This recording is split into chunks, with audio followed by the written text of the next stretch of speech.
tarde a todos. É um prazer estar aqui com vocês. Vou falar um pouquinho, então, a respeito de alergia e intolerância, né? Tá dando para todo mundo ouvir? O som tá bom aí? Tá? Então, o que é isso, né? Alergia ou intolerância? Né? Existe uma confusão aí de saída. Eu tenho uma intolerância ou eu tenho uma alergia, principalmente com o leite de vaca. Isso é muito comum acontecer, né? Nós recebemos no consultório muitos pacientes que vêm nos procurar dizendo que tem uma alergia ao leite de vaca, quando na realidade ele tem uma intolerância. E existe uma diferença bastante grande entre alergia e intolerância, muito embora o próprio nome às vezes se faça confundir, tá? Então, alergia é uma reação específica, como eu coloquei aqui, né?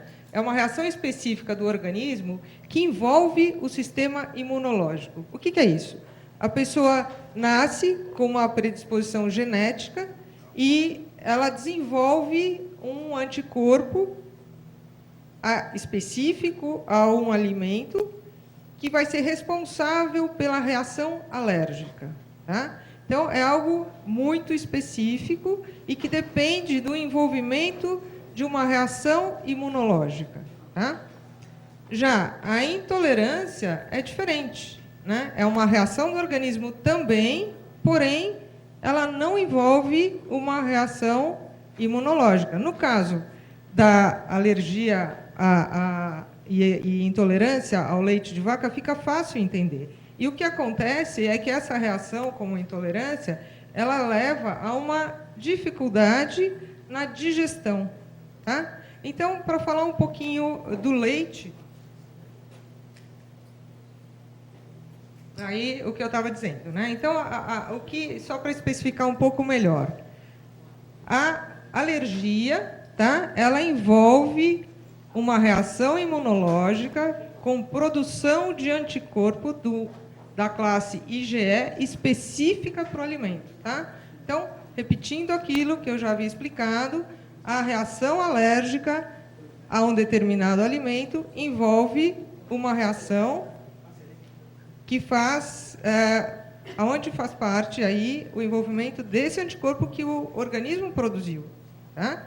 Então, aí vai haver uma reação do antígeno, que seria aquele alimento específico, com o anticorpo, e aí vai desencadear a reação alérgica, tá? Aqui tem mais um detalhe.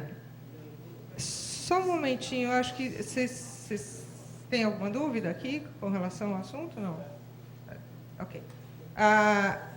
Ela ocorre em pessoas geneticamente predispostas. Então, não tem alergia simplesmente qualquer pessoa. Ela tem que nascer com a predisposição genética que vai capacitá-la a produzir esse anticorpo específico da classe IgE. Tá? Então, ela ocorre em pessoas geneticamente predispostas. E uma outra coisa que também vale ressaltar, que muitas vezes causa confusão, as pessoas acham que a alergia só vai ocorrer em criança. Não, ela pode ocorrer em qualquer faixa etária. Tá? Em qualquer idade, a pessoa pode vir a desenvolver sensibilidade alérgica. E falando ainda em alergia, quais seriam os sintomas de uma pessoa que tem alergia a um alimento? Tá? Ela vai ingerir aquele alimento, ela vai ter o contato com aquele alimento e poderá apresentar sintomas digestivos, tá? Diarreia, vômitos, dor abdominal, sangramento nas fezes. Esses são os sintomas de reações que estão ocorrendo no trato gastrodigestivo, tá? A urticária, aí já na pele, o que a pessoa pode apresentar? Ela pode apresentar urticária, angedema.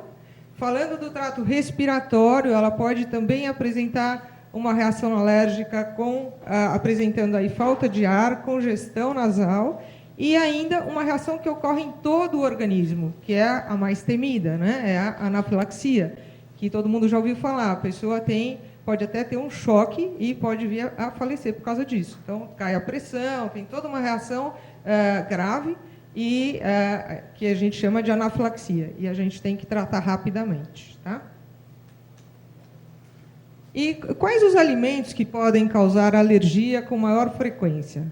O leite, o ovo, principalmente em crianças, esses dois alimentos são bastante importantes. Tá?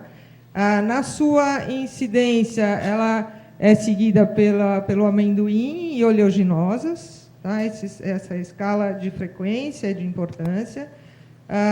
Os frutos do mar também têm um papel importante, né? Aqui está o amendoim, o trigo, e esses basicamente, e as frutas, né? Aí as frutas já vêm um pouquinho aquém, mas também tem um papel importante na sensibilização alérgica alimentar. Aí é quanto à faixa etária, né? A faixa etária, como eu falei, acomete crianças de até 3 anos, e aqui os alimentos mais importantes nessa faixa etária seriam leite de vaca, ovo, trigo e soja, tá? Em crianças maiores que 3 anos e adultos, aí a gente observa os crustáceos, oleaginosas, aí entra aí amendoim, castanhas, e as frutas que não estão aqui, mas que também fazem parte aí desse grupo. Vale ressaltar a sensibilidade aos aditivos alimentares. Tá? Isso é uma coisa importante também, muitas vezes causa de confusão, porque a pessoa ingere um alimento, acha que está sensível àquele alimento, quando na realidade ela se sensibilizou ao aditivo alimentar, quer dizer, aquelas substâncias químicas que são colocadas no alimento para conservar, para corar, enfim, para dar o sabor. E aí entram os corantes, conservantes, flavorizantes, que aí estão descritos. Tá? Agora vamos falar um pouquinho de intolerância. Né? Então, alergia, todo mundo entendeu. Né? Uma reação que envolve o sistema imune. Já a intolerância, o que é intolerância? A intolerância, eu vou dar o exemplo do leite de vaca, que eu acho que é o mais fácil de entender. Quando a gente ingere o leite de vaca, nós temos uma enzima chamada lactase, tá? Que vai ajudar na digestão. Ela vai quebrar essa molécula, essa proteína, e vai ajudar o organismo a digerir a lactose. Tá? Nós produzimos essa enzima naturalmente. Existem pessoas, uma fração pequena de pessoas, que nasce com uma incapacidade na produção dessa enzima. Tá? Então, se ela não tem a enzima, ela vai ficar com o quê? Com dificuldade de digestão. Tá? E também, um outro fato que acontece, é que com o tempo, mesmo aquelas pessoas normais, que produzem a lactase normalmente, elas vão perdendo a capacidade de produção dessa enzima. Tá? E aí, principalmente no sexo feminino, acontece que as pessoas, quando ingerem o leite de vaca, começam a sentir desconforto gástrico. Por quê? Porque elas digerem mal a lactose que está no leite de vaca. Tá certo? E aí elas se tornam intolerantes. Né? A gente diz, aí sim cabe a palavra intolerância. Tá? Então, aqui o que acontece com a intolerância? A gente poderia definir como a perda da capacidade de digerir a lactose devido à falta ou à diminuição na produção da enzima lactase. Tá? Tá bom? E daí o que vai acontecer? A pessoa ingere o leite e o que ela vai sentir? Né? Ela vai ter, principalmente, um desconforto gástrico, vai sentir distensão abdominal e pode ter diarreia. E aí a gente chama de intolerância. Tá certo? Deu para entender? Então, a intolerância ao leite de vaca está ligada à falta ou à deficiência na capacidade de produção do organismo da enzima que ajuda na digestão, chamada lactase. Tá? E o tratamento? Tratamento é a exclusão do alimento. Tá certo? E aí a gente tem que ter uma orientação nutricional. Tá certo? Por quê? A gente não pode simplesmente retirar um alimento que vai fazer falta para o organismo sem colocar nada que o substitua. Tá? Depois a gente vai entrar um pouquinho mais no detalhe desse assunto. Tá? E, às vezes, também, quando a pessoa precisa ou que gosta muito de um alimento, já existe comercializado a enzima lactase. Está aqui. Quando acontecem as intolerâncias ou alergia ao leite, o tratamento é diferente. Quando ele acontece em crianças, precisa se identificar se é alergia à proteína do leite ou se é essa intolerância à lactose, como a doutora colocou. A substituição alimentar, ela vai ser diferente. Por quê? Se a criança tem essa alergia à proteína do leite, ela vai precisar se utilizar de uma fórmula específica para tratar isso. Não adianta consumir um produto à base de soja ou um produto sem lactose. Porque ele vai conter essa proteína que a pessoa tem alergia. No caso da intolerância à lactose, aí sim, não precisa dessa fórmula específica. Pode ser substituído por um produto que não contenha lactose. O que é importante? Que essa substituição seja feita sob orientação de um profissional, para que ele consiga indicar o melhor produto que substitua adequadamente em relação a valor calórico e quantidade de proteínas, de acordo com a faixa etária. E o glúten, né? A gente falou do leite e alergia, intolerância e o glúten. Como é que funciona, né? A intolerância ao glúten, ela é um pouquinho diferente, né? Isso é outra história. Por quê? O que acontece é que tem pessoas que nascem, aí uma doença hereditária, tá? Opa. É uma doença hereditária que envolve uma reação específica em relação ao glúten. Então, todo alimento que tem glúten, a pessoa ela reage fazendo uma inflamação no intestino. E aí vai ter uma consequência grave, porque o intestino ele absorve as substâncias todas dos nutrientes através de uma série de vilosidades, que a gente chama. O intestino ele é todo cheio de curvinha, né? E quando ele inflama, essas curvinhas elas vão sumindo e vai dificultando aí a absorção dos nutrientes pelo organismo. O que acontece é que se a pessoa ingere alimentos que tenham glúten, essa inflamação ela vai impactar na pessoa como uma desnutrição. Por quê? Mesmo que ela ingira os alimentos, ela não vai estar absorvendo os seus nutrientes, por causa da inflamação que vai ocorrer nesses indivíduos que têm essa alteração genética. Tá? Aí a gente diz que ele é intolerante ao glúten. E esses indivíduos eles têm que ter um diagnóstico preciso, porque senão eles vão passar, em criança, a ter baixa estatura, não vai ganhar peso. Então, vai ter uma série de consequências como se ele fosse um desnutrido. Tá certo?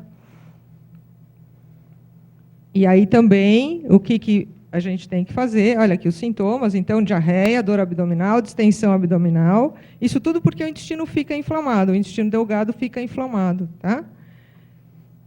E vai ter perda de peso, desnutrição e comprometimento de crescimento e desenvolvimento nas crianças. Tá? Também depois, você quer entrar em algum detalhe com relação ao... O próximo slide, doutora, que fala do tratamento. Então, a exclusão dos alimentos, né, que contêm o glúten, que seria o trigo, cevada, centeio e aveia. Tá? Ela vai também falar alguma coisinha a respeito desses, como a gente trata esses pacientes, como é que a gente conduz esses pacientes. As pessoas que têm essa intolerância ao glúten, como a doutora comentou, se for a doença celíaca, a pessoa não pode ser submetida a essa contaminação ao glúten, que é assim que as pessoas que são portadoras da doença denominam esse contato com essa proteína do trigo, que é o glúten. Nestes casos, ou da doença celíaca, ou de qualquer outra intolerância ao glúten, os produtos que à base de trigo que vão conter glúten têm que ser excluídos totalmente da dieta. É importante que, dependendo do grau dessa intolerância e dessa alergia, algumas pessoas que têm doença celíaca não podem entrar em contato de nenhuma forma.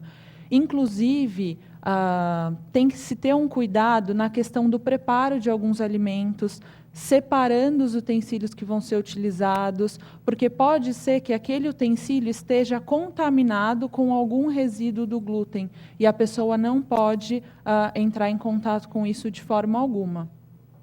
Com isso, também existem organizações e os profissionais, os nutricionistas, sabem orientar em relação a quais são as substituições adequadas para esses alimentos.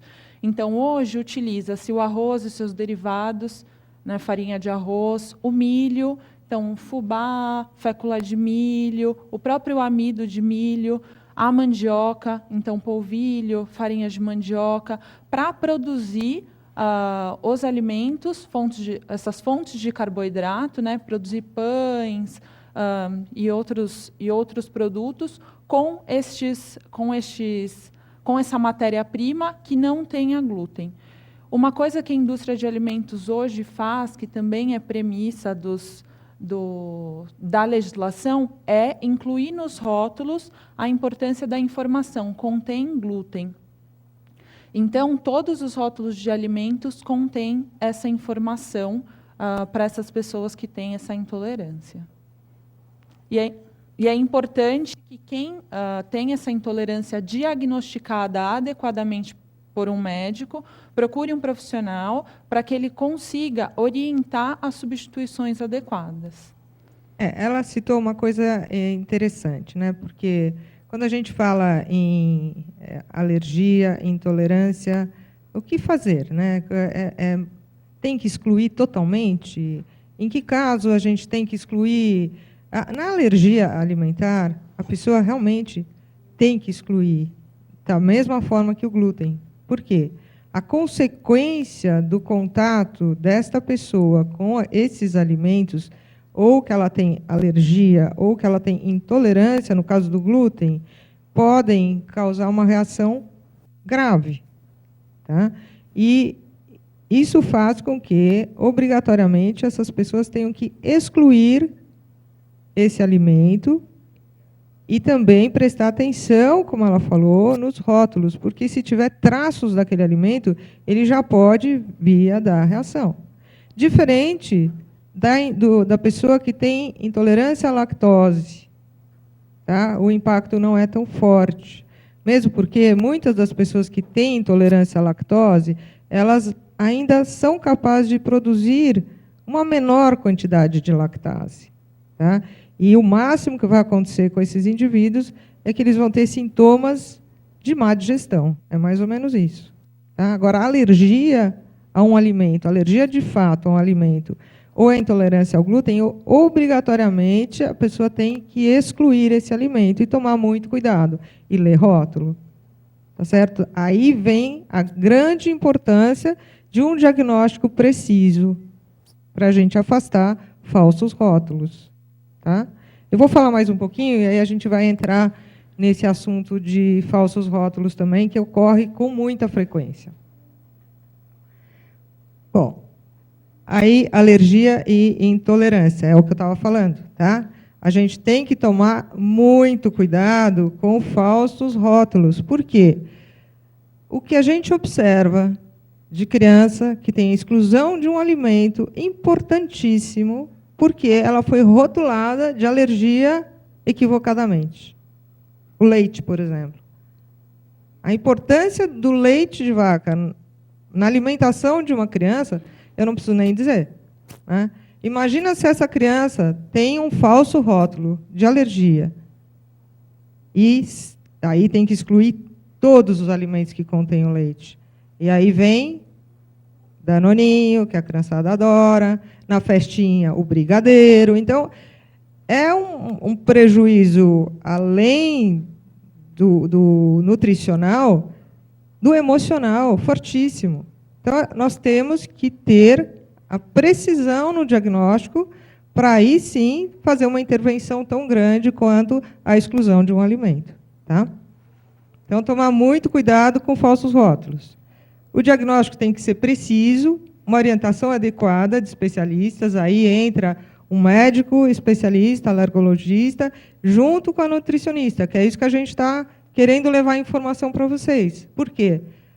Essa aliança é que vai fazer realmente o êxito no tratamento dessas pessoas. Né? Ela não vai ter um déficit nutricional, ela vai estar consciente, ela não vai ter problema emocional, ela precisa da orientação a ela e sua família, desses 2 profissionais, no mínimo, e muitas vezes também de um psicólogo. Tá? E, sem dúvida, um acompanhamento médico e nutricional, como eu estava falando. Voltando só um pouquinho no que a doutora falou sobre os falsos rótulos, isso, hoje em dia, não acontece só com as crianças. A gente tem presenciado que muitos adultos também vêm excluindo da sua alimentação glúten e lactose, seguindo essas dietas da moda, que vêm tomando conta das redes sociais e da vida das pessoas atualmente. Por conta disso, os próprios conselhos, o Conselho de Nutrição, veio a público se posicionar em relação a isso, que a exclusão de um alimento da dieta só deve ser feita mediante a um diagnóstico de intolerância daquele ingrediente. Então, é muito importante ressaltar que as pessoas não precisam tirar a lactose da alimentação, o leite, né, e os derivados da alimentação deliberadamente. Não é necessário tirar o glúten da alimentação se não for feito um diagnóstico adequado disso. O leite e os seus derivados oferecem o cálcio, são a principal fonte de cálcio da alimentação humana.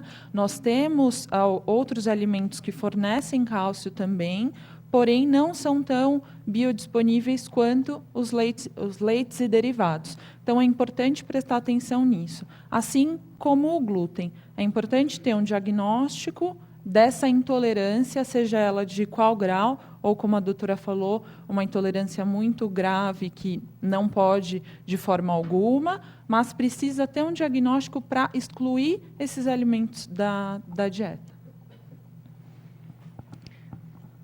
Isso realmente é muito sério. E as pessoas, às vezes, vão pela internet, né, que é uma fonte de informação importante, mas, às vezes, atrapalha um pouco e acaba acarretando em alguns problemas. Bom, e a prevenção? Né? Como é que a gente tem que lidar aí com as pessoas que a gente acredita que tenham mais predisposição para desenvolver a alergia alimentar ou outras alergias? Tá? Então, em crianças de alto risco, quais seriam essas crianças de alto risco? Aquelas crianças que têm pai e mãe alérgicos. Não necessariamente alergia alimentar. Né? Vamos dizer que o pai tem a asma, a mãe tem a urticária, ou tem a rinite, enfim, pai e mãe alérgicos. A gente sabe que é uma doença genética e, portanto, essas crianças que têm pais alérgicos, elas são crianças de alto risco. Tá? Então, nessas crianças de alto risco, a gente recomenda uma dieta da gestante. Tá? A gestante ela deve ingerir uma menor quantidade de alimentos potencialmente que levem ao desenvolvimento de alergia. Como assim? Amendoim, por exemplo. Né? O amendoim dá para tirar, não é um alimento essencial. Então, a gestante ela pode excluir o amendoim na dieta dela, as oleaginosas, enfim. É uma coisa de bom senso. Né? Você não vai tirar um alimento essencial, mas você pode, eventualmente, suprimir algum alimento que não seja essencial, que isso vai ajudar um pouquinho, vai prevenir na sensibilização da criança. Outra coisa importante, né, seria o aleitamento materno exclusivo até os 6 meses. Por quê? A criança ainda está em formação, né? O seu organismo ainda está em formação. E o estímulo precoce ele é capaz de gerar alguma sensibilização maior também. Então, a gente sabe que o aleitamento materno previne aí as doenças alérgicas e a gente recomenda o aleitamento materno exclusivo até aos 6 meses de idade. A dieta materna durante a lactação também segue aí a mesma recomendação daquela da gestação, tendo bom senso. Vamos evitar a ingesta de amendoim, oleaginosas, as nozes, né? E uma recomendação relativa aí ficaria para os outros alimentos que também potencialmente são capazes de causar alergia, como o ovo, o leite e peixe, tá? Mas isso é relativo. Lógico, né, que a gente tem que fazer uma suplementação de cálcio e vitaminas durante a dieta materna de restrição, se houver a restrição maior, né? E aí, no caso, onde ambos os pais são alérgicos, isso aqui é bastante importante e deve ser seguido. Aqui eu vou deixar um pouquinho a bola com ela, que acho que essa é a praia dela. Eu vou deixar ela tomar conta dessa orientação nutricional, que realmente ela vai colocar vocês mais a par desse assunto. Tá ok? Obrigada.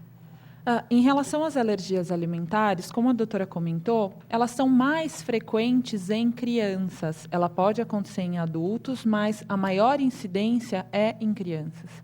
Então, por isso, tem que se ter um cuidado médico e nutricional adequado para não promover, para que essa alimentação não venha causar deficiências de ganho de peso ou de crescimento dessas crianças.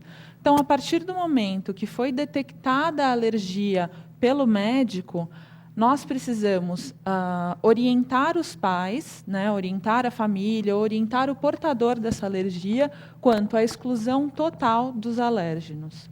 Se for uma criança ainda em idade de amamentação, como a doutora falou, e estimular o aleitamento materno por maior tempo possível.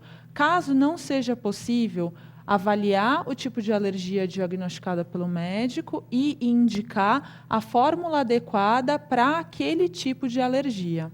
Com isso, pensando em evitar o desencadeamento dos sintomas, esses sintomas que a doutora comentou, ou sintomas respiratórios, ou sintomas do trato gastrointestinal, evitar a progressão dessa doença e piora dessas manifestações alérgicas, proporcionar o crescimento e desenvolvimento adequados, porque sem uma substituição adequada daquele alimento que é o alérgeno, a gente pode promover carências nutricionais. Então, a gente precisa identificar e promover a substituição adequada para que ele consiga se desenvolver adequadamente.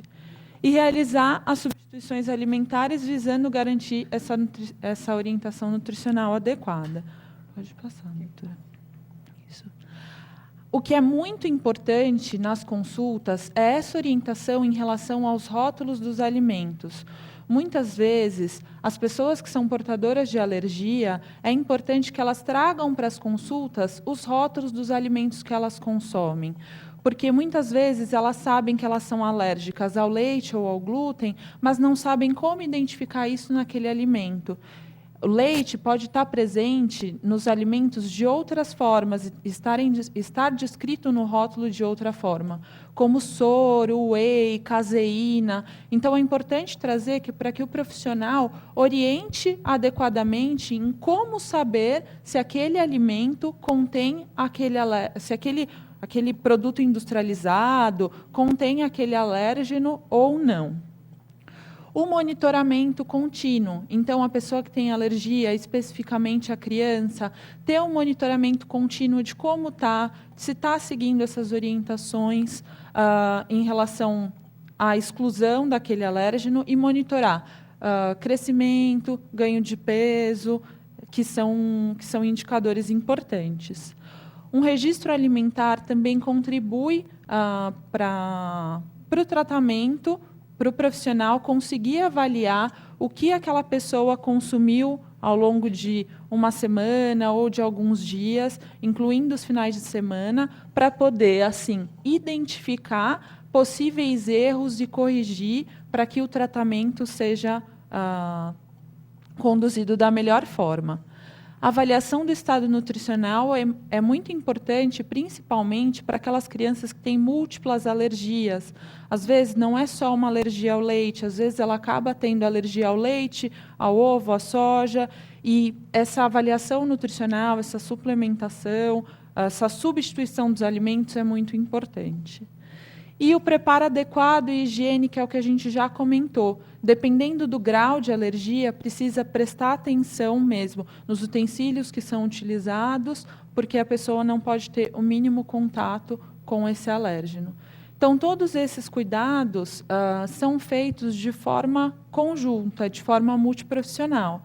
Então, tanto com diagnóstico adequado pela equipe médica e com tratamento conduzido adequadamente pela equipe médica, com as medicações e as orientações, e a nossa parte nutricional, identificando, quando a pessoa vem, identificando qual é essa alergia e de que forma a gente pode fazer que a alimentação dela seja o mais completa possível, do ponto de vista nutricional, com as substituições que nós temos para que não cause nenhum problema relacionado à alergia. É isso.